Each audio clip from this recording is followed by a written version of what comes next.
4ရက်စာ home based body weight training program ကိုအခမဲ့ရယူဖို့အတွက် home tone blueprint home based fitness page ကို like လုပ်ထားပါဒီ post ကို share သွားပါ share ပြီးကြောင်း comment မှန်းခဲ့ရုံနဲ့မိတ်ဆွေတွေရဲ့ messenger ကို4ရက်စာ home based body weight strength training program အခမဲ့ရောက်လာပါလိမ့်မယ်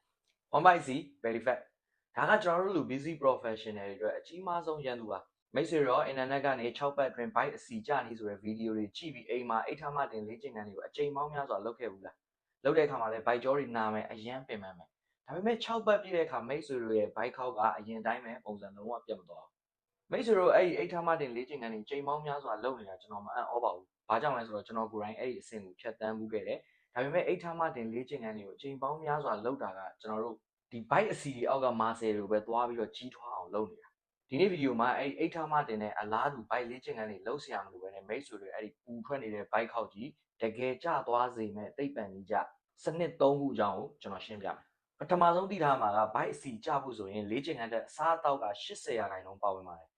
one bike လေ့ကျင့်ခန်းတွေကကျွန်တော်တို့ one bike ကြွက်သားတွေကိုတန်မာစေပေမဲ့အစီတွေကိုတော့မလောင်ကျွမ်းစေပါဘူး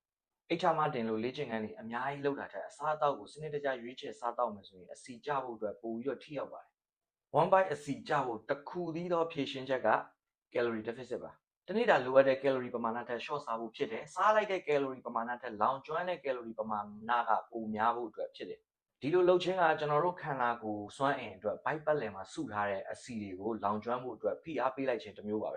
မိတ်ဆွေတို့အနေနဲ့အိတ်ထမတင်လေ့ကျင့်ခန်းတွေဘယ်လောက်ပဲကစားဘယ်လောက်ပဲလေ့ကျင့်အစားတောက်စနစ်မမှန်ရင်မိတ်ဆွေတွေရဲ့ bike ခေါက်ကကြမှာမဟုတ်ပါဘူးဒါကကျွန်တော်တို့ will power မရှိလို့မဟုတ်ဘူးအစီလောင်ကျွမ်းတဲ့ဖြစ်စဉ်ကိုသိချာနားမလည်လို့ပါဒုတိယတစ်ချက်အနေနဲ့ကလေ့ကျင့်ခန်းအမျိုးအစားပါ bike အစီကျလိုတဲ့သူတွေအများစုလုပ်တာက treadmill ပေါ်မှာ1နာရီ2နာရီလောက်လမ်းလျှောက်မယ် cardio exercise တွေအပြင်းထန်လုပ်မယ်ဒီ one bike လေ့ကျင့်ခန်းတွေကိုပဲဖိဖိစီစီလုပ်မယ်ဆိုပြီးတော့လုပ်နေကြတာပါမိတ်ဆွေတို့ကိုအစီပိုလောင်ကျွမ်းစေမယ်လေ့ကျင့်ခန်းက strength training ပါဟုတ်ပါတယ်လေးမှလေ့ကျင့်ခန်းပါအိတ်ထမတင်လို့လေ့ကျင့်ခန်းတွေကိုပဲအမျိုးစုံလုပ်နေတာတဲ့ကျွန်တော်တို့က diet ထိုးတာ squat ထိုင်တာပြီးတော့ lunges လို exercise တွေဒီလိုမျိုးကြွက်သားအုပ်စုကြီးတွေ muscle အုပ်စုကြီးတွေကိုတပြိုင်နက်သုံးရတဲ့လေ့ကျင့်ခန်းတွေက calorie ပိုလောင်ကျွမ်းစေပါတယ်ပိုပြီးအံ့ဩစရာကောင်းတာ after burn effect ပါမိတ်ဆွေတို့အနေနဲ့ treadmill ပေါ်မှာလမ်းအကြာကြီးလျှောက်တာ cardio exercise တွေလုပ်တာကလုပ်နေစဉ်အတော်အတွင်းမှာပဲ calorie လောင်ကျွမ်းတာဖြစ်တယ်ဒါပေမဲ့ strength training လို့ခေါ်တဲ့အလေးမှလေ့ကျင့်ခန်းတွေကိုလုပ်ပြီးသွားရင်တော့နောက်ထပ်48နာရီအထိခန္ဓာကိုယ်ကအစီတွေကိုဆက်ပြီးတော့လောင်ကျွမ်းနေအောင်ပါဒါက busy professional တွေအတွက်အထီးရောက်ဆုံးလေ့ကျင့်ခန်းစနစ်ပါပဲတတိယချက်အနေနဲ့ကလူတော်တော်များများလျှိရှုထားတဲ့စိတ်ဖိစီးမှုနဲ့အိပ်စက်ခြင်းအကြောင်းပါအလုံးမှာ stress တွေများလာတဲ့အခါဒါမှမဟုတ်အိပ်ရေးပြတ်တဲ့အခါမှာခန္ဓာကိုယ်ကနေ cortisol လို့ခေါ်တဲ့ဟော်မုန်းတစ်မျိုးကိုထုတ်လွှတ်ပါတယ်အဲ့ဒီ cortisol ဆိုတဲ့ဟော်မုန်းကအလုပ်ကြောင့်ဖြစ်တဲ့စိတ်ဖိစီးမှုလားတောထဲမှာကြားလိုက်လို့ထွက်ပြေးနေရတဲ့စိတ်ဖိစီးမှုလားဆိုတာကိုခွဲခြားပြီးမသိဘူးအဲ့ဒီခါငါခန္ဓာကိုယ်ကတော့အန္တရာယ်ဇုံထဲကိုကြာရောက်နေပြီဆိုတဲ့အထင်နဲ့စားထားသမျှကိုအစီအဖြစ်နဲ့ bike ပတ်လည်မှာစုလိုက်ဖို့အတွက်ခန္ဓာကိုယ်ကိုသူကအမိန့်ပေးပါတယ်ဒါကြောင့်မိတ်ဆွေတို့အနေနဲ့အစားအသောက်တွေဘလောက်ထိန်းလေ့ကျင့်ခန်းတွေဘလောက်လုပ်စိတ်ဖိစီးမှုကိုမထိန်းချုပ်နိုင်ရင် bike အစီကကြာတဲ့တလောက်ကြာမှာမဟုတ်ပါဘူးစိတ်ဖိစီးမှုနဲ့အဲ့ဒီ cortisol ဟော်မုန်းကိုထိန်းချုပ်ဖို့အတွက်အကောင်းဆုံးနည်းလမ်းကတရက်ကို9နာရီနဲ့9နာရီကြာအရေးသွေးရှိအိပ်ဆက်အနားယူခြင်းပဲဖြစ်ပါတယ်အဲ့ဒါအချိန်ဖြုံးတာမဟုတ်ပါဘူးမိတ်ဆွေတို့ရဲ့ one bike အစီကိုခြေဖြတ်ပေးနေတဲ့အချိန်မှာအလုပ်ကအပြန်မိတ်ဆွေတို့ဘလောက်ပင်ပန်းနေမယ်ဆိုတာကိုကျွန်တော်သိပါတယ်အဲ့ဒီပင်ပန်းမှုတွေကြားနေပြီးတော့ gym သွားဖို့လို့အလေးမဖို့ဆိုတာလည်းမိတ်ဆွေတို့အနေနဲ့နောက်ထပ်အလုပ်တစ်ခုလုပ်ရတယ်လို့မျိုးခံစားရစေတယ်အဲ့ဒီခံစားချက်ကိုလည်းကျွန်တော်ကောင်းကောင်းကြီးနားလည်ဒါကြောင့်ကိုငါမလုပ်နိုင်ဘူးဆိုပြီးတော့အပြစ်မတင်ပါနဲ့အစီချတာကိုလည်းပြစ်ဒဏ်တစ်ခုလို့သဘောမထားပါနဲ့အိမ်မှာနေမဲ့ကိုယ့်ရဲ့ခန္ဓာကိုယ်အလေးဝင်ကိုအသုံးပြုပြီးတော့မိနစ်20ကနေမိနစ်30ကြာ strength training လုပ်တာမျိုးညဘက်စောအိတ်တာမျိုးတွေကမိတ်ဆွေတို့ရဲ့ bike အစီကိုစနစ်တကျချပေးမဲ့ system တွေပါဒီ system တစ်ခုမှန်သွားလို့ရှိရင်မိတ်ဆွေတို့ရဲ့ lifestyle ကလည်းမပြတ်တော့ဘူးကိုယ့်ရဲ့ career ကိုလည်းအပြည့်အဝ fully focus လုပ်နိုင်မှာဖြစ်ပါတယ